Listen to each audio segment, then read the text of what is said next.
بسم اللہ الرحمن الرحیم نحمدہ و نصلی علی رسولہ الکریم الحمدللہ رب العالمین الرحمن الرحیم الصلاۃ والسلام علیکہ یا رسول اللہ وعلی آلہ واصحابہ یا حبیب اللہ۔ تمام حاضرین محفل کو میری طرف سے السلام علیکم ورحمۃ اللہ وبرکاتہ۔ آج دی فیض ایگسٹار کالج کی پہلی پرائز ڈسٹریبیوشن اور ریزلٹ سرمنی تھی، الحمدللہ بڑے بہترین انداز میں منعقد ہوئی اور اب اختتام کی طرف رواں ہے۔ تمام حاضرین، خاص طور پہ جو والدین آئے ہیں اور مہمان گرامی، ان کو میں خوش آمدید کہتا ہوں، اہلا وسہلا مرحبا۔ اللہ آپ کا اقبال بلند فرمائے۔ اسٹوڈنٹس نے بڑے اچھی طرح سے یہ سال گزارا اور الحمدللہ اب آپ اگر پیچھے نظریں کر کے دیکھیں تو کالج جو ہے جتنی ہمارے پاس ویکینسی ہے وہ مکمل فل ہو چکا ہے۔ اتنی بڑی کامیابی اتنے تھوڑے عرصے میں مہیا نہیں ہوتی اور نہیں ملا کرتی، یہ اسٹاف کی محنتوں کا نتیجہ ہوا کرتی ہے۔ جو کچھ تقریب ہوئی یہ سب ہمارے اسٹاف کی محنت ہے۔ اللہ ان کو لمبی عمر عطا فرمائے، ان کے علم اور عمل میں برکتیں عطا فرمائے۔ تو میں چاہوں گا کہ تمام حاضرین محفل اسٹاف کے لیے کلیپنگ کریں۔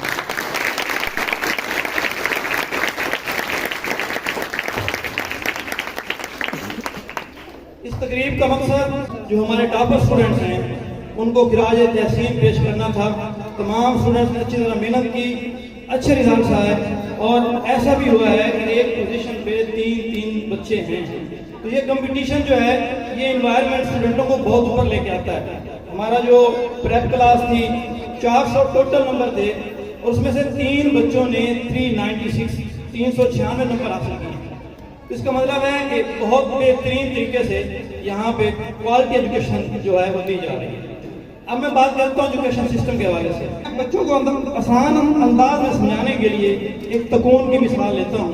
تکون کے 3 کونے ہوتے ہیں، ایجوکیشن سسٹم کے بھی 3 کونے ہیں۔ جب تک ان میں سے ایک کونا بھی رہ جائے گا تو وہ ایجوکیشن کا سسٹم مکمل نہیں ہوتا۔ اس میں سب سے پہلا کام جو سب سے پہلا رول پرفارم کرنا ہے وہ ادارے کے سٹاف میں ہے۔ سٹاف جو ہے وہ ایجوکیشن سسٹم کا پلر ہے، ریڑھ کی ہڈی ہے، جسے ہم اساتذہ کہتے ہیں، ٹیچرز کہتے ہیں کہ شیخ مکتب ہے ایک عمارت گر۔ شیخ مکتب استاد کو کہتے ہیں۔ شیخ مکتب ہے ایک عمارت گر جس کی صنعت ہے روح انسانی۔ استاد انسان بناتا ہے، انسان کی روحوں کو تراشتا ہے۔ وہ دیکھتا ہے ایک اسٹوڈنٹ کس جگہ پہ جائے گا۔ اگر وزیر اعظم بھی ہے، صدر پاکستان بھی ہے، وہ بھی استاد کی بدولت ہے۔ اگر کوئی جج، وکیل، جو کچھ بھی بن چکا ہے وہ استاد کی بدولت ہے۔ تو سٹاف جو ہے ایجوکیشن سسٹم کا بہترین پلر ہے۔ نوٹس بورڈ پہ پیچھے کارنر میں ہمارے سٹاف کی لسٹ موجود ہے، فیکلٹی پروفائل ہے۔ یہاں پہ کوئی بھی سٹاف ممبر اوپن کی طرف سے پڑھا ہوا میٹرک پاس یا ایف اے پاس نہیں ہے، سارے ایڈوانس اسٹڈی کیے ہوئے ہیں، یونیورسٹی سے تعلیم حاصل کی ہے، B S M S C degree holder بھی موجود ہیں۔ خود میں یو ای ٹی لاہور سے B S bio medical engineering کر کے آیا ہوں۔ تو یہاں پہ اسٹاف الحمدللہ مکمل ہے۔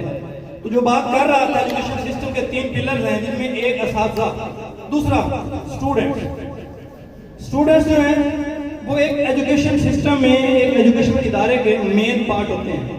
ہمارے اسٹوڈنٹس کسی خاص مقصد پہ کام کرتے ہیں، یہ سمجھتے ہیں کہ بغیر مقصد کی زندگی اس کشتی کی طرح ہے جس کا کوئی ملا نہیں۔ انسان اگر زندہ رہنا چاہتا ہے، کچھ اپنا نام پیدا کرنا چاہتا ہے تو اسے کسی مقصد کے اوپر کام کرنا ہوگا۔ بغیر مقصد کی زندگی اس کشتی کی طرح ہے جس کا کوئی ملا نہیں۔ بڑی مشہور کوٹیشنز ہے کہ without an aim life is like a boat without a shuttle، بغیر ملا کے۔ تو میری تمام اسٹوڈنٹس سے گزارش ہے جنہوں نے پوزیشنز لی ہیں، جنہوں کو پوزیشنز نہیں ملی، پوزیشنز میٹرز نہیں کرتی، آپ کا اخلاق، آپ کا کردار میٹر کرتا ہے۔ شروع میں کوٹیشن پڑھی گئی تھی، بچوں نے پڑھا ایجوکیشن gives you opportunity۔ یہ جو تعلیم ہے وہ آگے بڑھنے کا موقع دے گی، ضرور موقع دے گی۔ کیا مطلب اس کا؟ اگر ایئر فورس میں نیوی میں جاب آئی ہیں اور وہاں پہ یہ ہے کہ جس نے انٹر کی ہوئی ہے اس کے اتنے نمبر ہیں وہ اپلائی کر سکتا ہے, ادروائز وہ نہیں کر سکتا. اس کا مطلب ہے تعلیم ڈگری تھی, موقع مل گیا اپلائی کرنے کا. تو ایجوکیشن انسان کو آگے بڑھنے کا موقع دیتی ہے, تعلیم کے علاوہ تو کچھ ممکن ہی نہیں ہے نا. دوسرا, نالج گیوز یو پاور. اگر ایک انسان ڈگری لے کے کسی مقام پہ پہنچ جاتا ہے, اس کے پاس نالج نہیں ہے, اس کا مطلب ہے اس کے پاس اس پوسٹ کی پاور نہیں ہے.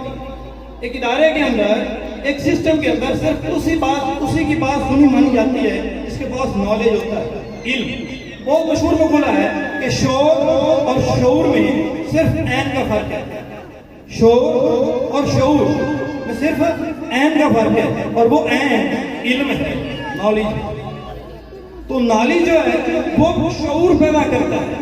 آج کل اسٹوڈنٹس بڑے بڑے معاشرے میں بہت سارے ڈگری ہولڈرز ہیں, M Phil P H D لوگ گھر بیٹھے ہیں, انہوں نے چھوٹے چھوٹے سیٹ اپ کیے ہوئے ہیں, تو ان کے پاس شعور نہیں ہے حقیقت میں, جسے علم کہتے ہیں. تو ڈگری میٹر نہیں کرتی آپ کہاں سے پہنچیں گے, آپ کا علم اور آپ کا شعور یہ میٹر کرے گا کہ آپ فیوچر میں کہاں پہ پہنچیں گے. تو کئی ایسے اسٹوڈنٹس جن کی بڑی مشکل سے فرسٹ ڈویژن ہوا کرتی ہے, لیکن اللہ ان کو ایسا مقام عطا کرتا ہے کہ وہ ٹاپرز کے اوپر حکمرانی کر رہے ہوتے ہیں. اس کی وجہ ان کا نالج اور شعور ہوا کرتا ہے. اور آخری فکرہ بچے نے پڑھا تھا, کریکٹرز گیو یو ریسپیکٹ. عزت ڈگری سے نہیں ملتی, نہ ہی پاور ڈگری سے ملتی ہے, نہ ہی عزت نالج سے ملتی ہے. عزت ہمیشہ کردار سے ملتی ہے. اسٹوڈنٹس, میں چاہتا ہوں کہ ہمارے اسٹوڈنٹس کا جو کردار ہے, جو اخلاق ہے, وہ مثالی ہو. ہمیشہ وہی بندہ کامیاب ہوتا ہے جو اپنے اسلاف کو نہیں چھوڑتا. ہمارا مین پارٹ جو ہے, جو مین مشعل راہ ہے ہمارے لیے, وہ اپنے نبی کریم صلی اللہ علیہ وسلم کی زندگی ہے. ان سے ہمیں کردار کی روشنی ملتی, ان سے ہمیں مکمل طور پہ وہ رہنمائی ملتی جس راستے پہ ہم نے چلنا ہے. تو جو اسٹوڈنٹ دو چیزوں کو, ایک اپنے وطن سے محبت اور دوسرا اپنے دین اسلام سے محبت کو چھوڑ دیتے ہیں, بس سے پشت ڈال دیتے ہیں, بس سے پردہ ڈال دیتے ہیں, وہ اسٹوڈنٹس نہ رسپیکٹ حاصل کر پاتے ہیں, نہ اپرچونٹی حاصل کر پاتے ہیں, اور نہ ہی وہ پاور حاصل کر پاتے ہیں. تو جتنے بھی اسٹوڈنٹس ہیں میری بات سن رہے ہیں, وہ اس چیز کو مد نظر رکھیں. یہ تین چیزیں اپنے سامان کے اندر, کردار کے اندر آپ لوگ سجا لیں. ایک, معیاری تعلیم حاصل کریں, علم حاصل کریں, شعور پیدا ہوگا آپ کے اندر. اور دوسرا, کردار جو ہے اس کو دیکھیں. پھر کچھ والدین یہاں بیٹھے ہیں, ان سے میری گزارش ہے کہ وہ بچوں کو اپنا قیمتی وقت ضرور دیں. میں نے ایسے دیکھا ہے, بچہ جو ہے وہ گیم کھیل رہا ہوتا ہے اور والدین موبائل پہ لگے ہوئے ہیں, واٹس ایپ, میسنجر, جاؤ ٹویٹر, اس طرح کی چیزوں پہ, اور بچے کو وہ ٹائم نہیں دے رہے. ایٹ لیسٹ اپنا کھانا بچوں کے ساتھ بیٹھ کے کھائیں. شام کا کھانا, یہاں پہ زیادہ تر مائیں بیٹھی ہیں, تو جب چولہے میں بیٹھی ہوتی ہیں اپنی بیٹی کو ساتھ میں لا کے بٹھائیں, ان کو کردار سمجھائیں, ان کو اخلاق سمجھائیں, اور بتائیں ان کو کہ انہوں نے معاشرے میں اپنا قدم کیسے سنبھال کے رکھنا. یہ تمام چیزیں آپ لوگوں کے ہیں. دیکھیں, نیپولین کا ایک قول ہے کہ آپ مجھے پڑھی لکھی مائیں دیں, میں آپ کو ایک ترقی یافتہ قوم دوں گا. تو ماؤں کا بہت بڑا کردار ہوتا ہے ایک قوم کے اندر, ایک ماں اور دوسرا استاد. جو معاشرہ ترقی یافتہ نہیں ہے, اس کا مطلب ہے اس کی مائیں سوئی ہوئی ہیں, اور جو معاشرہ ڈوبا ہوا ہے ذلت اور رسوائی میں, اس کا مطلب اس کا استاد بھی اپنا کردار پورا ادا نہیں کرتا. اور کچھ ایسا ہی ہے ہمارا معاشرہ. انشاءاللہ یہ بڑھے گا اور چلتا رہے گا, ادارہ بھی اور معاشرہ بھی. اس معاشرے میں مین پارٹ جو ہے وہ آپ لوگوں کا ہے. تو میں پلر بتا رہا ہوں ایجوکیشن سسٹم کے. پہلا ٹیچرز, دوسرا اسٹوڈنٹس, اور تیسرا سوسائٹی, جس کے اندر والدین آ جاتے ہیں. اگر والدین اپنا کام پورا نہ کریں, اس کا مطلب ہے کہ وہ ایجوکیشن کا جو مرحلہ ہے, جو ایجوکیشن کا لاہ عمل ہے, وہ مکمل نہیں ہوتا. تو تمام والدین کو اپنے مائنڈ میں یہ چیز بٹھانی ہے, انہوں نے اپنا بچہ کہاں پہ لے جائیں. ہمارے معاشرے میں ایسی مائیں ہوں گی اور ایسے والدین ہوں گے, تو وہ وقت دور نہیں ہے کہ بہت جلد یہیں سے اور اسی مٹی سے انشاءاللہ کلندر بھی نکلیں گے, درویش بھی نکلیں گے, ولی بھی نکلیں گے, اور سلطان بھی نکلیں گے, وزراء بھی نکلیں گے, اسسٹنٹ کمشنر, ڈپٹی کمشنر یہیں سے نکلیں گے. وہ کہتے ہیں نا، اے میرے وطن کی مٹی مجھے ایڑیاں رگڑنے دے، مجھے یقین ہے کہ چشمہ یہیں سے نکلے۔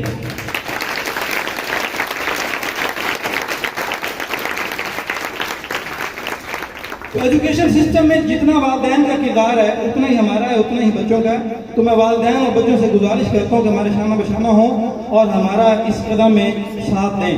یہ آپ لوگوں کا اپنا سسٹم ہے، سوچیں جہاں کہیں پہ بچے آپ کو اچھے پروان چڑھتے ہوئے نظر آ رہے ہیں ان اداروں میں بھیجیں۔ میرا چوتھا پوائنٹ، گاؤں، ویلیج۔ ہم لوگ زیادہ تر شہروں میں منتقل ہو جاتے ہیں ترقی کی خاطر، حقیقت میں وہ زندگی انتہائی کٹھن، پسماندہ اور کردار میں بہت پیچھے ہے گاؤں کی نسبت۔ ابھی بھی بہت ساری اخلاقی قدریں گاؤں کے اندر زندہ ہیں جو کہ شہروں میں نہیں ہیں، اور بہت ساری قوموں کی اور پاکستان کی ترقی پذیری کا سبب ایک یہی ہے کہ شہروں سے، دیہاتوں سے، گاؤں سے انخلا ہو رہا ہے شہروں کی طرف۔ تو جو بچے کی پرورش گاؤں میں ہو سکتی ہے اس کے اپنے انوائرمنٹ میں، وہ سٹی میں نہیں ہو سکتی۔ اس کی بڑی سادہ عام سے مثال دیتا ہوں۔ ہمارے نبی کریم خاتم النبی حضرت محمد صلی اللہ علیہ وسلم کی پرورش شہر سے نکال کے گاؤں میں کی گئی۔ تب رواج ہوا کرتا تھا، حضرت حلیمہ سعدیہ آپ کو مکہ سے اٹھا کے گاؤں میں اس لیے لے گئی تھی کہ شہر کی نسبت، مکہ کی نسبت گاؤں میں جو ہے وہ پرورش زیادہ بہترین ہو سکتی ہے بچے کی۔ جب نبی کریم صلی اللہ علیہ وسلم کی پرورش گاؤں میں کی گئی ہے تو ہم شہروں کی طرف کیوں؟ اس کا مطلب ہے کہ جو گاؤں ہے وہ زیادہ بہترین پرورش کر سکتا ہے ایز کمپیئر ٹو سٹی۔ اور یہی بچے جب آگے جاتے ہیں، میں 4 سال لاہور میں رہا ہوں، 6 سال جھنگ میں رہا ہوں، وہاں پہ گاؤں کے بچے ہی ٹاپر ہوا کرتے ہیں، اور گاؤں کے بچے یہیں سے جو نکلتے ہیں وہی بچے شہر کے بچوں کو قریب ہی نہیں آنے دیتے۔ تو بچوں کو دیہاتوں سے شہر میں منتقل کرنے کی بجائے آپ یہیں پہ ان کو کوالٹی ایجوکیشن دیں، اور اپنی نگرانی میں شہر میں بچے منتقل کرنے کا سب سے بڑا لاس کم عمری میں یہ ہوتا ہے بچہ نگرانی میں نہیں ہوتا۔ والدین گھر ہوتے ہیں، بچہ ہاسٹل میں ہوتا ہے یا کسی کے پاس رہ رہا ہوتا ہے، وہ بچہ والدین کی ذاتی نگرانی میں نہیں ہے۔ جب بچہ والدین کی ذاتی نگرانی میں نہیں ہے، اس کا خیال کس نے رکھنا ہے، اس کو اتار چڑھاؤ کس نے سکھانا؟ تو آپ اپنے بچوں کی جو پرورش ہے وہ دیہاتوں میں کریں، اور کبھی بھی دیہاتی ہوتے ہوئے آپ لوگ اپنے حوصلے پاس نہ کریں۔ اس کے بارے میں ایک شعر لایا ہوں، کب تک میری راہوں میں یہ اندھیرا ہوگا، کب تک میری راہوں میں یہ اندھیرا ہوگا، ابھرے گا کبھی سورج اپنے ہاں بھی سویرا ہوگا، ابھرے گا سورج اپنے ہاں بھی سویرا ہوگا۔ سبق سیکھا ہے میں نے ماضی کی خطاؤں سے، سبق سیکھا ہے میں نے ماضی کی خطاؤں سے، میں مطمئن ہوں کہ آنے والا کل میرا ہوگا۔ یہ مسائل، یہ دکھ درد زمانے کے، یہ مسائل، یہ دکھ درد زمانے کے کچھ بھی نہیں ہیں اگر میسر ساتھ تیرا ہوگا۔ بہار آئے گی کھلیں گے گل پھر سے یہاں، یہ سارے گل ہی بیٹھے ہیں۔ بہار آئے گی کھلیں گے گل پھر سے یہاں، ویران درختوں پر پھر سے پرندوں کا بسیرا ہوگا، ویران درختوں پر پھر سے پرندوں کا بسیرا ہوگا۔ آخر میں اس دعا کے ساتھ میں آپ سے اجازت چاہوں گا، آپ لوگ ملیے گا اسٹاف سے، میں جو پیرنٹس ہیں، بچے جن کا رزلٹ ان کو نہیں ملا وہ فائل میں ہے، وہ وصول کریں اپنے ٹیچر انچارج سے، اور نیکسٹ ایئر کے لیے اور بھی مزید ہارڈ ورک کریں۔ انشاءاللہ اگلے سال ہماری سرگرمی اس سے بھی زیادہ پرفکار ہوا کرے گی لازمی طور پہ۔ خدا کرے کہ میری عرض پاک پہ اترے وہ فصل گل جسے اندیشہ زوال نہ ہو، خدا کرے میری عرض پاک پہ اترے وہ فصل گل جسے اندیشہ زوال نہ ہو، یہاں جو پھول کھلے وہ کھلا رہے صدیوں، یہاں جو پھول کھلے وہ کھلا رہے صدیوں، یہاں خزاں کو بھی گزرنے کی مجال نہ ہو، یہاں جو سبزہ اگے وہ ہمیشہ سبز رہے، یہاں جو سبزہ اگے وہ ہمیشہ سبز رہے، ایسا سبز کہ جس کی کوئی مثال نہ ہو۔ خدا کرے کہ نہ خم ہو سر وقار وطن، خدا کرے نہ خم ہو سر وقار وطن اور اس کے حسن کو تشویش ماہ و سال نہ ہو. ہر ایک فرد ہو تہذیب و فن کا اوج کمال، ہر ایک فرد ہو تہذیب و فن کا اوج کمال. بچے دو چیزیں بہت ضروری ہیں، ایک تہذیب اور ایک فن. اپنی تہذیب کو اپنے ہاتھ سے نہ جانے دیں. ہمارا اسلامی کلچر ہے، اس کے ساتھ جڑے رہیں اور رٹے لگانے کی بجائے اپنے اندر فن پیدا کریں. آپ نے دیکھا یہاں پہ چھوٹے بچوں نے، پلے گروپ کے بچوں نے اسٹیج پہ 200-250 پارٹیسپینٹ کے سامنے بولا ہے، بات چیت کی ہے اور اظہار خیال کیا ہے، ساتھ اس کے پرفارم بھی کیا ہے. اس کو کہتے ہیں فن، بولنے کا فن، کمیونیکیشن سکلز، اسٹیج کانفیڈنس. تو یہ بہت ضروری چیز ہے. ہر ایک فرد ہو تہذیب و فن کا اوج کمال، کوئی ملول نہ ہو، کوئی خستہ حال نہ ہو. خدا کرے میری عرض پاک پہ اترے وہ فصل گل جسے اندیشہ زوال نہ ہو.